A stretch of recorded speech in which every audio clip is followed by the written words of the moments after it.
Hmong History, Hmong Genku. Where are the Hmong people from? For many decades, many, including the Hmong themselves, have pondered upon this question. But one thing we do know is that there is not one authoritative source on Hmong history, and that whatever exists about Hmong history has been learned through oral history passed down by Hmong families, Chinese mythology, and academic research.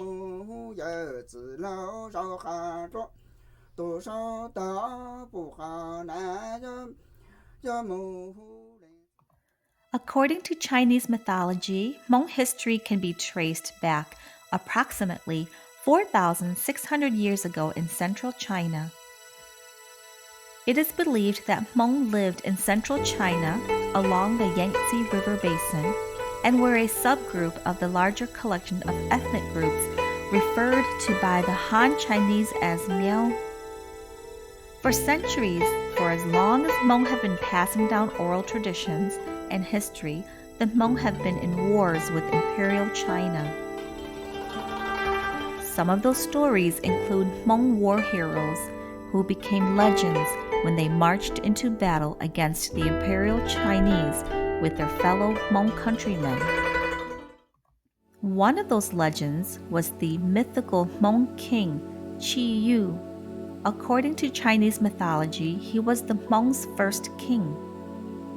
The myth believes that Hmong were direct descendants of Qi Yu. Qi Yu ruled over a kingdom of over 81 different clans in a kingdom called Zhu Li, Gu Yua, Yua Li. During that time, China was ruled by Huang Di, the Yellow Emperor.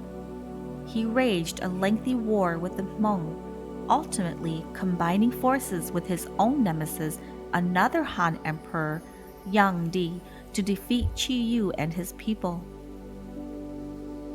Qi Yu was defeated, and the Zhu kingdom was captured by Huang Di and his people. The descendants of Qi Yu dispersed southward into desolated areas. Some Hmong managed to escape and scattered into the mountainous highlands of southern and western China. 1,000 years later, the Hmong established the San Miao Kingdom, Gu Yua Bei Hmong, and ruled in the Zisu River area, also known as Cha Blood River. San Miao was a great agricultural center ruled by Hmong for about 1,000 years. Eventually, the Han Dynasty, who ruled from 206 BC to 220 AD, conquered the San Miao, and the Hmong people perished to near extinction. From there on, Hmong were never able to re-establish a kingdom of their own again.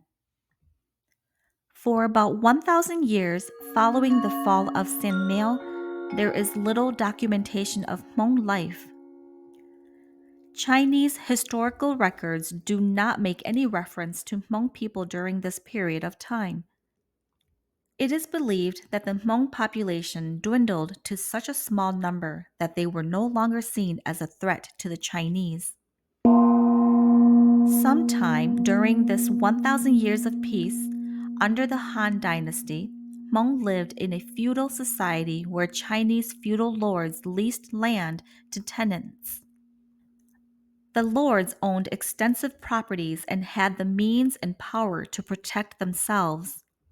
Through leasing land to the Hmong, the lords offered the Hmong protection from possible outsider threats in exchange for a percentage of the Hmong's harvest. The Chinese emperors started collecting tax from the Chinese feudal lords. Eventually, under the Tang dynasty, the emperors increased the taxation, requiring greater physical labor from the Hmong tenants. Eventually, the Hmong began to rebel against the Chinese lords. These rebellions prevented higher taxes from the Chinese government. The Yuan dynasty came into power in the 13th century, They were Mongols and ruthless rulers. The Hmong combined forces with another dynasty to overthrow the Yuan dynasty. One Hmong leader during these wars was Wu Tianbao, Wu Tangbo, who led Hmong warriors to fight against the Mongols. Wu was a self-proclaimed Hmong king during the Qing dynasty and was a powerful leader with many loyal followers. Legend has it that he was educated, well-trained in martial arts, intelligent, and passionate. His nearly 100-pound dagger could not be stopped in battle. The Yuan dynasty did not rule for long. After the fall of the Yuan dynasty, Wu Tengbao had complete authority over an extensive region. Under Wu's rule, Hmong lived in peace and harmony. Wu was betrayed by a clansman, and in 1795 he was captured and executed by the Chinese. He left a chilling legacy of power, betrayal, and destruction. Long after Wu passed on, the Ming dynasty came into power. Once again, Hmong came under Chinese rule. The Ming emperor began his reign with a peaceful relationship with all the ethnic groups throughout southern China, including the Hmong. Eventually, the emperor collected a small tax from Hmong regional rulers. However, as successive emperors came to power, they became more demanding and greedy. The increasing demand from the Chinese officials became unbearable. The Hmong began to see it as oppression. As a result, the Hmong started to rebel, and the emperor deployed over 50,000 Chinese soldiers on the Hmong soldiers and their families. The Hmong leaders and their 2,000 rebels were outnumbered and retreated, leaving Hmong fellowmen to defend themselves. Eventually, to win the wars, the Chinese promised Hmong regional leaders wealth and independence if they switched sides. Many Hmong regional leaders were persuaded to betray other Hmong leaders and surrendered to the Chinese as a method of survival. The regional Hmong leaders who were promised sovereignty for defecting to the Chinese were killed. The lands of these Hmong leaders were confiscated. As a result, the Ming emperor ruled Hmong with an iron fist. Hmong people were forced to speak only Chinese, wear only Chinese clothes, and worship Chinese gods. The Chinese called these Hmong cooked Hmong or Hmong Xie because they had been fully assimilated by force. Some Hmong escaped to remote areas where the Chinese were not able to conquer. They were able to live free from Chinese domination. These Hmong were referred to as raw Hmong, Hmong Nyong. Local, small-scale fighting continued, but total domination by the Chinese was never achieved. And there were two main reasons why the Chinese were not able to fully conquer the Hmong. One reason being that the raw Hmong settled into the mountaintops, which the Chinese soldiers were not able to reach. And the second reason was that the cooked Hmong served as informants to the raw Hmong of the Chinese plans to attack. However, despite this sense of solidarity, the cooked Hmong were accused of being traitors through assimilation. Despite the hostility amongst the two Hmong groups, it was also their solidarity that preserved the Hmong culture and prevented full assimilation for both of the groups. In 1622, the Chinese started erecting a southern wall to the west of Hunan. It is believed that the Chinese authorities built this wall to isolate Hmong from Chinese towns and cities. The wall was about 60 miles long and 15 feet high. It has been torn down since, but it may have served as a reminder of the turmoil between the Chinese and Hmong. Hmong lived under these conditions until the end of the Ming Dynasty in 1644 and the start of the Qing Dynasty. During the Qing Dynasty, the Manchurians, also known as rulers of the Qing Dynasty, channeled their manpower to overthrow the Ming Dynasty. This created a brief time of reprieve for the Hmong. These wars shifted the Chinese government's focus on a new enemy, leaving the Hmong a brief period of peace. For the first century, under the Manchurians, the Hmong had actually fared better than they had under the Mings. Hmong lived independent, self-sustaining lives and worshipped the spirits of their ancestors and the land. Like many other ethnic groups, the Hmong were allowed to rule themselves regionally with fairly low taxation. Over time, the central government started to lose control of their influence over the locals. Regional officials started to assert their own influence. Towards the later part of the Qing dynasty, the emperor had very little influence over regional warlords. During the Qing dynasty, more Hmong people perished than during all the previous dynasties combined. The Chinese demanded heavy taxation and claimed rights to the land. Loans were imposed with a 5% monthly interest, increasing with each unpaid year. In efforts to eliminate the Hmong, the Chinese soldiers ultimately invaded isolated areas settled by the Hmong. The Hmong, along with several other minority groups throughout southern China, were targets of genocide. During this period, many ethnic groups were wiped out.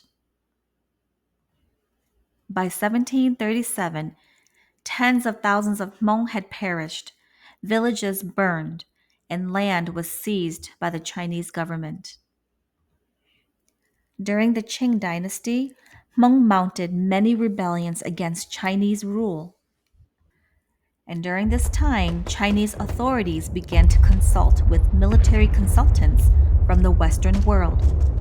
Because of the advantage of the handgun and modern rifle, the Chinese prevailed in wars. One of the Hmong war leaders was called Zhang, and on his last fateful journey to Beijing, he left the Hmong with the following song: Mua nu ga chi ua, mua ban dao ga jin tia, hyong no gun yai lu tia, u zhao lo, cheng lia te do bei yo, tua te, tua chao, do bei ga, tua shuo zhao, ga du jia, lo bao bei. As the war raged on, Hmong suffered greatly, but they were strong-willed and enduring. The Chinese, on the other hand, brought in cannons and rifles from the West. This time of turmoil brought further anguish and desperation to the Hmong. Among some of the Chinese government's efforts to discourage and demoralize the Hmong, the Chinese dug up the graves of the deceased Hmong, disturbing the spirits of Hmong ancestors. Some Hmong became traders in order to stay alive. In the end, hundreds of thousands of Hmong perished or died from starvation. This was the bloodiest era in Hmong history. Ultimately, devastating defeats led many Hmong to migrate further south into Laos and Vietnam for the first time. In the 19th century, Hmong continued to migrate into Southeast Asia and settled in the mountainous regions of Laos and Vietnam. For nearly 100 years, Hmong led peaceful lives. Hmong adapted to new techniques such as the slash and burn to farm in their new home. Hmong continued their self-subsistence farming way of life and worshipped their ancestors as well as spirits of the land and heaven. By this time, the opium trade in China was running rampant, and the cooler climate of the highlands was perfect for opium cultivation. Opium became the main cash crop for Hmong people. Trading came by way of Chinese merchants coming into Hmong villages from China. In the early 1900s, Laos was under the rule of the French. The Lao government increased land tax for the Hmong. The overtaxation was based on unfair laws imposed on the Hmong. Tax collectors ordered Hmong to pay for every stump of the sizable trees that were cut down to clear the way for Hmong farming. High personal taxes were imposed. The effects on poor families were devastating, prompting some to sell their children in order to pay the tax collectors. Some Hmong rebelled. The rebellion was a combined effort among Hmong in China, Laos, and Vietnam, once again demonstrating solidarity among the Hmong. In Laos, rebels were led by the Messianic Pachai Vu or Pachai Vu. When the taxes were not paid, the French sent soldiers to collect the due taxes by force. The French soldiers were greeted by angry Hmong men armed with homemade muskets at the base of the mountains. The rebellion was called the Crazy War. In Vietnam, Luong Chinh Duc, also Dong Leng Va, organized Hmong men to rebel against the French colonial oppression. At the height of the war, Hmong rebels took control of a large portion of northern Laos and Vietnam. However, not all Hmong supported the rebellion, and Pat Yai Vu was betrayed and assassinated. His followers were wiped out. During World War II, many Hmong men were involved in the fighting, but the Hmong villages were spared. And the bulk of the fighting was between the French and the Japanese in the low-lying areas to determine who would have control over Laos. Hmong people called it the Japanese War. Prior to the war, many Hmong children were sent to school for the very first time. Among the first wave of Hmong students was Vang Pao, Va Po. Vang joined the Lao Royal Army and quickly climbed up the ranks. He went to battle for the French. During this time, French missionary Yves Bertrand was developing the Roman popularized alphabet, also known as RPA, a writing system for the Hmong people. By 1953, Hmong people were learning to read and write in their own language. During the Vietnam War, Vang Pao and a handful of Hmong elders agreed to secretly help the American CIA combat the spread of communism in what is known as the Cold War. The American CIA conducted a 3-day training program for the Hmong to harass and intercept the communist troops. These were attempts to stop North Vietnam from sending supplies to communist troops in South Vietnam through the Ho Chi Minh Trail. The Hmong fought in what is known as the Secret War. The CIA's original plan was to not have any Americans fight in the war at all. Hmong soldiers were given the responsibilities of rescuing downed U.S. pilots. Nearly every able Hmong man was given weapons to protect his village. Thousands of young men were sent to the front line.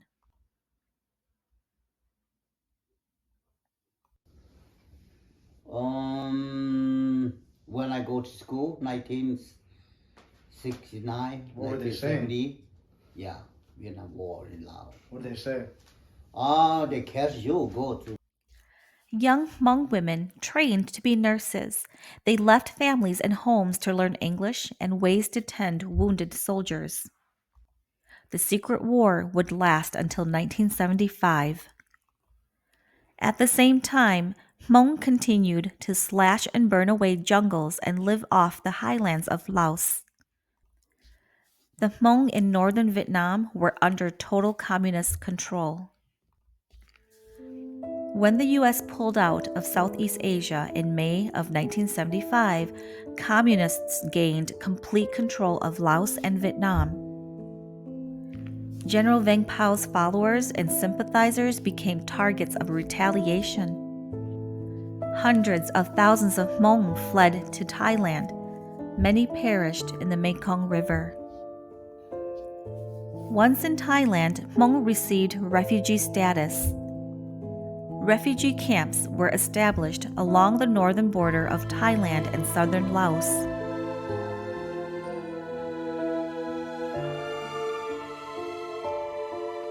The last refugee camp closed in 2004.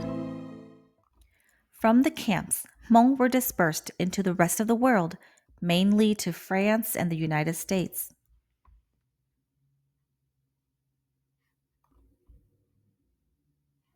The current estimate of the Hmong population worldwide is between 8 million and 12 million. It is impossible to get an accurate count for various reasons, one being that the bulk of Hmong population resides in southern China. Another is that Laos, Vietnam, and Thailand each are home to a few 100,000 Hmong, making it impossible to take an accurate census of where all the Hmong are located. Several thousand Hmong live in France, Canada, Australia, and Argentina. In the United States, the Hmong population is approximately 300,000. The three most Hmong-populated states in the U.S. are California, Minnesota, and Wisconsin, with California having the biggest Hmong population. Once described as the most unprepared group of people for life in the United States, the Hmong have made significant contributions to the country's landscape. The Hmong now boasts a vibrant community of entrepreneurs, homeowners, professionals, politicians, and scholars who are shaping and reshaping local communities. Their history of resilience and struggle proved as a solid foundation for success in a new country.